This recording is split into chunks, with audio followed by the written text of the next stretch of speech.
And Hi, Brandon. he's very happy all the time. I know, and square dancing with the... Oh, stop. Hello. What was I doing square dancing? I don't know. I hate all that two-step crap. Well, All right. Okay, yes. Well, here I am. Yes? You got very nicely composed there. Now, compose yourself. Compose yourself. And here we go. Hello. Well, here I am. And there she does. She did it again. Here I am by the poolside, yet again, of the Mondrian Hotel on the fabulous Sunset Boulevard with none other than my brother. Surprise, surprise. Yes, yes. So, is Brandon ever going to run for president of the United States? I think Brandon will probably run for the president of the Screen Actors Guild, but that's about it. It's about as far as he'll get. Yeah, I think you're right. And I think he'll do very well. Well, I think he should probably garner a few votes, certainly from the younger members, but the older members I think are going to be a tough sell for him. And will he let me in even though I don't have papers to work in the States? Well, this is something you probably don't know. As a member of ACTRA, yes, you can become a member of the Screen Actors Guild. All it takes is a little money. A little or a lot? No, I mean, that depends on your means. Right. To you, it's a little. To me, it's a lot. No, it's not that much. I don't know the exact figure, but okay. Yes, they are sister unions, if you will, and you can slide right from one into the other. This is some good information. So now, tell me what you're doing on your hiatus. When you wrap in April? We wrap in May. We're gonna wrap May 6th or 7th or something like that. And you have like one off day.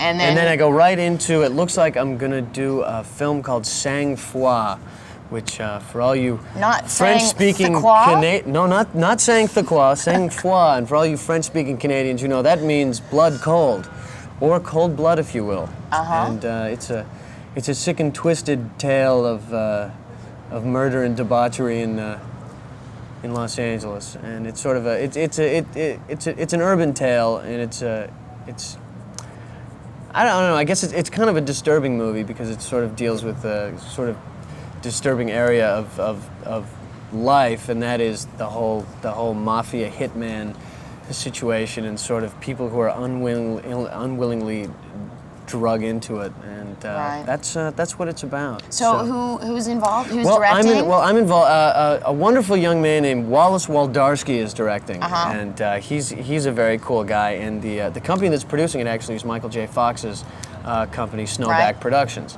So Michael J. Fox and Matt Tolmack are the producers of it. Okay, and you are the star? Yes, and there will be some other actors coming later, but they aren't set yet, so I can't really say anything about them. No, but, well, that's cool. It looks like that's what I'll be doing, so I'm very excited. I think it's going to be a great film. It's going to be a decent-sized budget, and it's going to be pretty big, and... Not too big, no. It's a small film. I did a big film last year. I did Tombstone last year, and with the cast that they assembled there, and with the scope and the magnitude of that production, it was quite large. And I had a great experience doing that, and going and working with all those guys, and being a part of that project. When I saw the movie when it was completed, I really enjoyed it. So that was very exciting. And but I thought that this year I'd like to do a smaller project and just do a much more artistically gratifying small project. Yes. Instead of going back to the big studio film again. And also another big role. And also another big role, instead of a supporting role, a lead role. God knows I had no success the first time out, but maybe this time will be different. You never can tell about these things, You never can. People don't realize that when you read a script on paper and then what it actually is when it finally hits the theaters, it's such a process, and there's so many hands in the soup. Yeah. It's they can turn amazing. out to be completely different things. Yeah.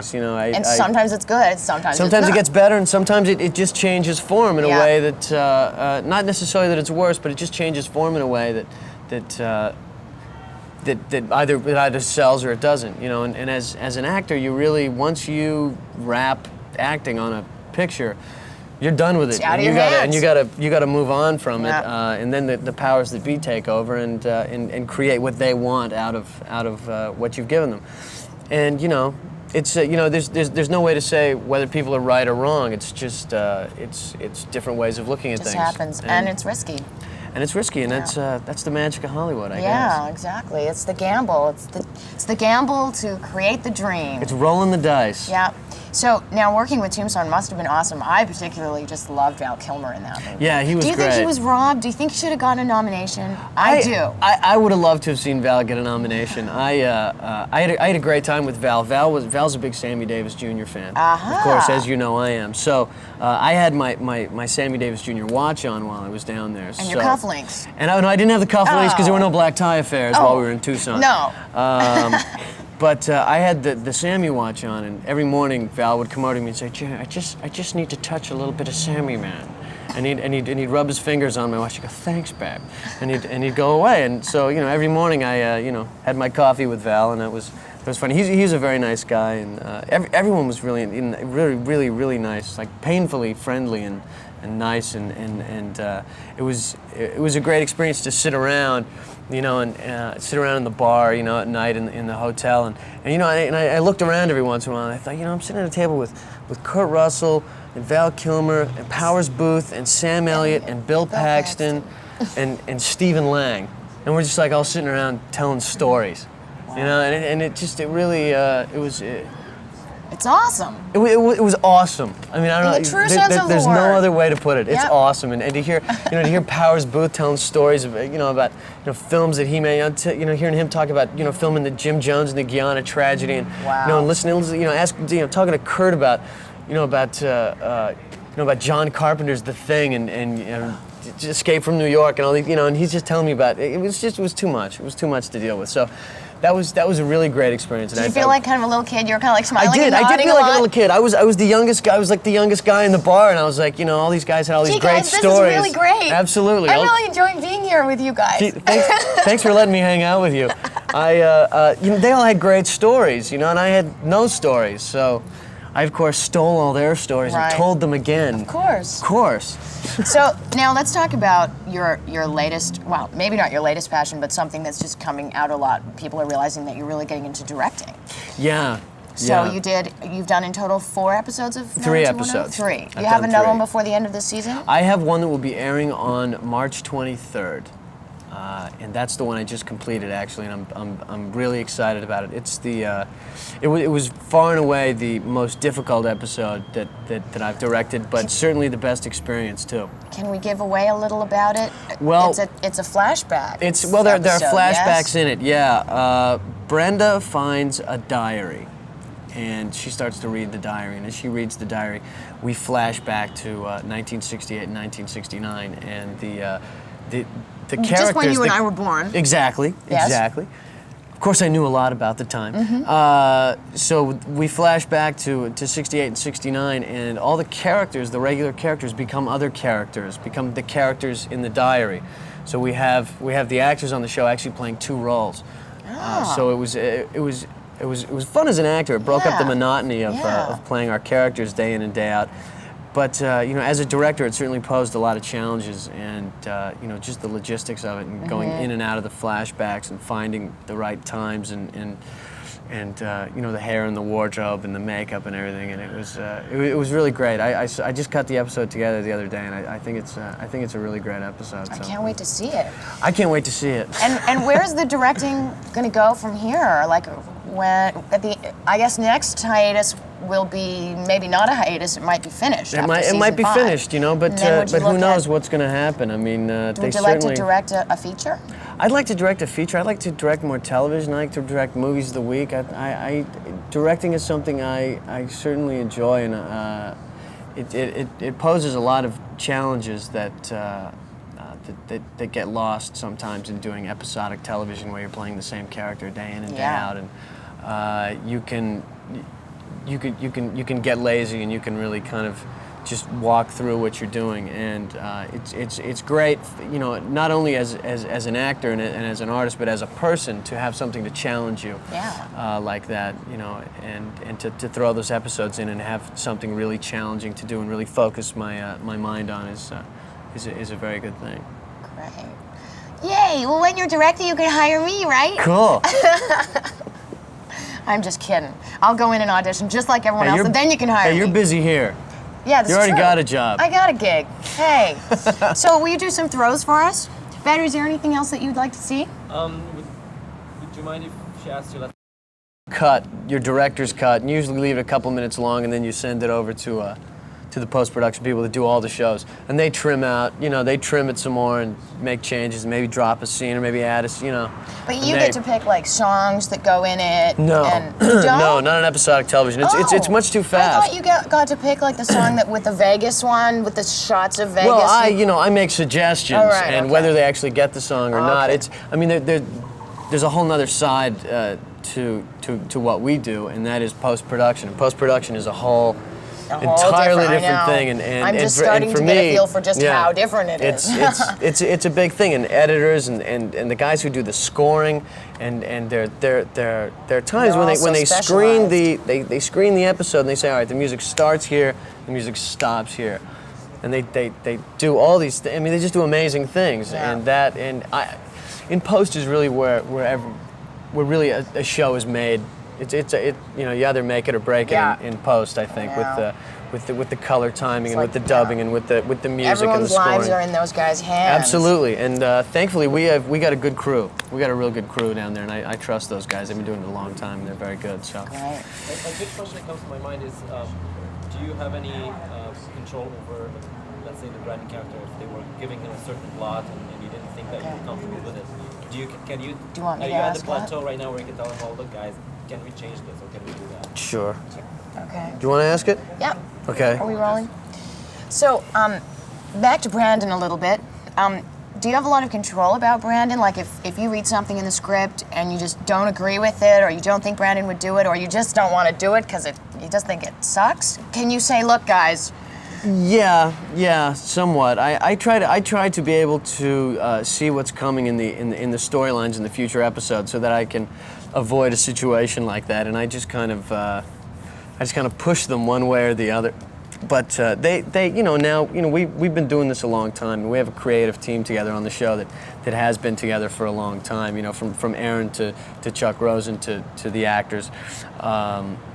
And it's a team that works pretty well because our producers are pretty receptive to us. If we go in with a viewpoint and we have other ideas, and it's kind of nonsensical to just stamp your feet and say, I'm not doing this. You can't do that. You have to go in with an idea and with a viewpoint and with a reason. And you can't just not want to do something just for the sake of being argumentative. But if you really have beliefs about something, and you really think that something is being portrayed irresponsibly or not being portrayed in the right light, they are pretty accommodating about that. So it's a team, and you all kind of have to agree, but you do get to discuss it and kind absolutely, of work it out a little. Yeah. There are discussions do take place. Hey. Discussions do well with some of the cast members. So how about being a Canadian in America and in Los Angeles? There's 500,000 Canadians in LA, isn't there? Yeah, LA is Canada's third largest city, isn't it? I think you're right. That's what I keep hearing. There are being a Canadian in LA is. It's cool to be a Canadian here, because when people find out you're a Canadian, they say, you're a Canadian? Really? That's awesome. I love Canada. Everyone says the same thing. So it's good to be here. And the other thing is, there are just so many damn Canadians around. You can't go too far without bumping into another one. And it's good. I think there's kind of a camaraderie between all the Canadians that are here. And I think obviously you've talked to a few while you've been here, and there's a certain camaraderie between us all, and we all kind of travel in packs and look out for each other. That's right. Yeah.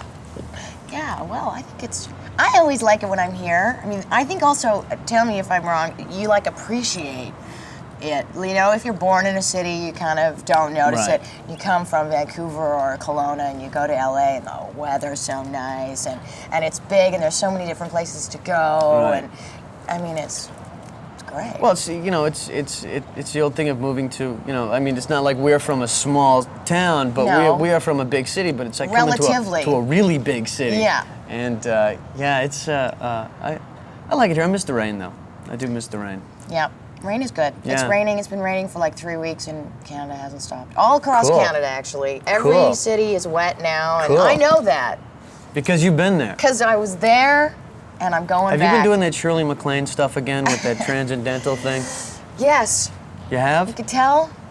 I told you Yeah. to stop that. I'm sorry. I'm calling Mom. I'm sorry. Oh no. Look, here, have this ring.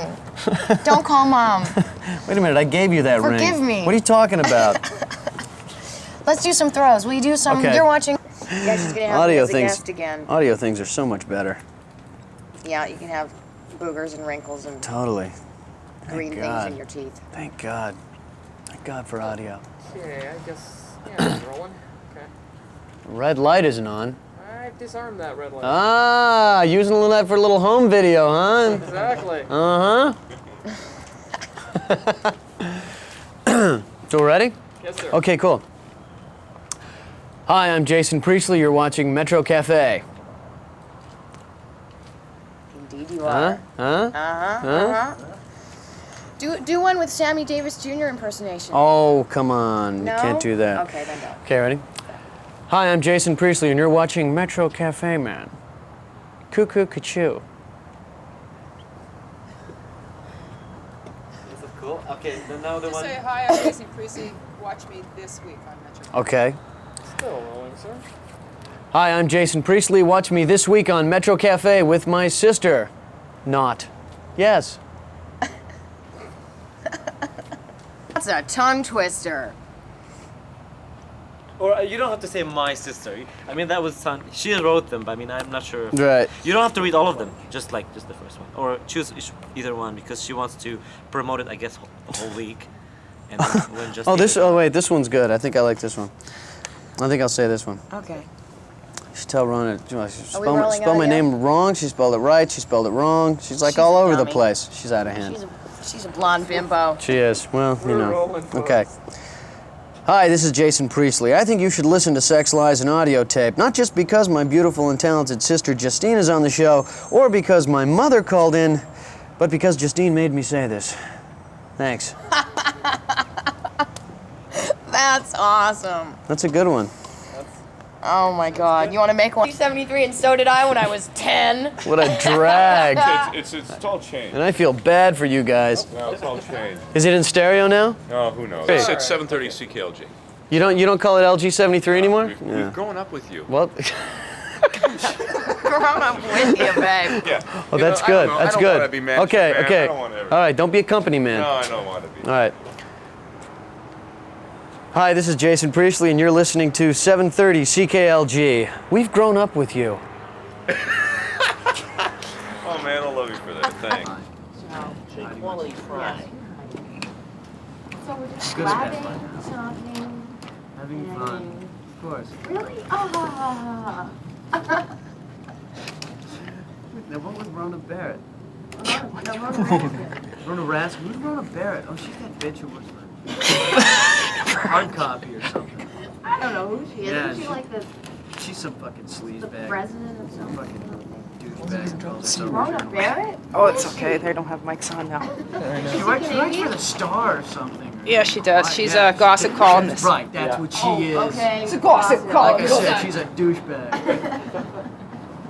Thank God there's no audio on Writing this. about you and the Writing about aliens that abducted Exactly. you. You know what? Did you throw in the line when Rocky, they were looking at this thing? Yes. And you said, I knew that. This I was was from like, I tabloid don't teasers, think man. about It's that. from tabloid teasers, man. He was abducted by aliens. Yeah, at first I thought he looked like a show. I thought they said something about that.